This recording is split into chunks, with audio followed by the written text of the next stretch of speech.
جیسے مثلا عرفہ کا دن ہے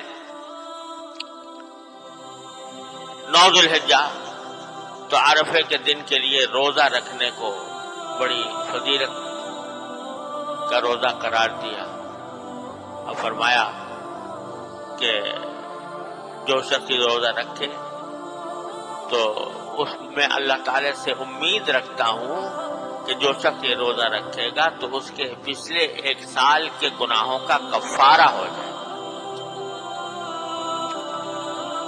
یہاں ایک بات واضح کر دوں کہ بعض مرتبہ دل میں خیال آتا ہے اور لوگ پوچھتے بھی ہیں کہ جیسے مثلا ہم آج 9 ذی الحجہ کا روزہ رکھیں یا رکھنے کا ارادہ کریں تو کیوں؟ عرفے کا دن تو کل گزر گیا. حج کی جو حج کا جو عظیم ترین رکن ہوتا ہے، سب سے بڑا رکن وقوف عرفات، تو سارے حجاج 25 لاکھ حجاج کل عرفات میں جمع ہو کر وہ رکن ادا کر چکے. وہ تھا درحقیقت یوم عرفہ. تو ہمیں بھی روزہ کل رکھنا چاہیے تھا، گزشتہ کل، جبکہ سارے حجاج میدان عرفات میں جمع تھے. اور اب تو لوگ جو ہیں عرفات کا وہ منظر اپنے گھروں میں بیٹھ کے دیکھ لیتے ہیں. تو وہاں جب لوگ حجاج عرفات میں جمع ہیں، اللہ تبارک و تعالیٰ کے حضور حاضر ہیں، دعائیں کر رہے ہیں، وقوف کر رہے ہیں، تو اسی وقت میں ہم بھی عرفہ، یوم عرفہ منا کر اور یہاں پر بھی روزہ اسی دن رکھیں. اور بعض لوگوں نے امریکہ میں فتویٰ بھی دے دیا کہ ہمیشہ عید الاضحیٰ جو ہے وہ ہمیشہ وہاں کے حساب سے بنانی چاہیے، کیونکہ چاہے 28 دن ہی کیوں نہ ہوئے ہوں، چاہے 29 دن پورے نہ ہوئے ہوں، 31 ہو جائیں، کچھ ہو جائیں، لیکن ان کے ساتھ بنانا چاہیے. یہ بالکل غلط بات ہے.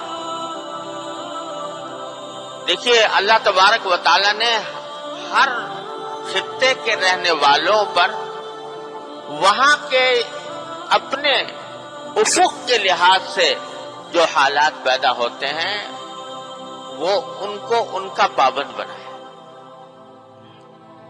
آج دیکھو ہم یہاں اس وقت جمعہ کے لیے جمع ہیں، اللہ تعالیٰ کے فضل و کرم سے جمعہ کی نماز پڑھ رہے ہیں، ظہر کا وقت ہے ہمارے پاس. امریکہ میں ابھی فجر بھی طلوع نہیں ہوئی، صبح بھی نہیں ہوئی، سو رہے ہیں لوگ وہاں پر پڑے ہوئے. جب ہم یہاں فجر پڑھ رہے ہوتے ہیں تو امریکہ میں کہیں مغرب کہیں عشاء ہو رہی ہوتی رات کو، ایک دن پہلے. تو اگر یہ ہو کہ بھئی جس وقت سارے لوگ، سارے مسلمان جس ایک وقت میں عبادت انجام دیں، تو یہ ممکن نہیں ہے، ہو نہیں سکتا کہ سارے مسلمان پورے روز زمین پر ایک دن میں ایک وقت میں عبادت. میں کسی زمانے میں فجی آئی لینڈ ایک جزیرہ ہے وہاں گیا تو وہاں جو آج کل کے حساب سے جو جغرافیائی اعتبار سے ڈیٹ لائن بنائی ہوئی ہے، وہ ڈیٹ لائن وہاں سے گزر رہی ہے، یعنی دن سب سے پہلے وہاں طلوع ہوتا. تو وہاں کی ایک بستی تھی، انہوں نے آ کر مجھ سے کہا کہ آپ ہمارے ہاں آئیں، کچھ بیان کریں. اور کہا کہ ہمارے ہاں بیان کرنے کی خصوصی آپ کو امتیاز کی بات یہ بتاؤں کہ ہم نے ہماری جو مسجد ہے وہاں، تو وہ دنیا کی وہ مسجد ہے جس میں ساری دنیا میں سب سے پہلے فجر کی اذان ہوتی ہے. دنیا میں اس سے پہلے کہیں فجر کی اذان نہیں ہوتی، کیونکہ تاریخ وہاں سے شروع ہو رہی، ڈیٹ لائن پر واقع ہے.